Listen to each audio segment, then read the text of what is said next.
اللہ غالب و دانا اسی طرح تمہاری طرف ہدایات بھیجتا ہے جس طرح تم سے پہلے لوگوں کی طرف وہی بھیجتا رہا ہے۔ جو کچھ آسمانوں میں اور جو کچھ زمین میں ہے سب اسی کا ہے، اور وہ بلند و برتر ہے، عظیم ہے۔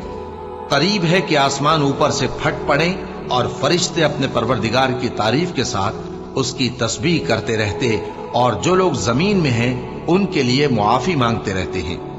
سن رکھو کہ اللہ بخشنے والا مہربان ہے، اور جن لوگوں نے اس کے سوا کارساز بنا رکھے ہیں اللہ ان پر نگراں ہے، اور تم ان پر داروغہ نہیں ہو۔ اور اسی طرح ہم نے تمہارے پاس قرآن عربی بھیجا ہے تاکہ تم اس مرکزی شہر یعنی مکے کے رہنے والوں کو اور جو لوگ اس کے ارد گرد رہتے ہیں ان کو خبردار کرو، اور انہیں قیامت کے دن کا بھی جس میں کچھ شک نہیں خوف دلاؤ۔ اس روز ایک فریق بہشت میں جائے گا اور ایک فریق دوزخ میں، اور اگر اللہ چاہتا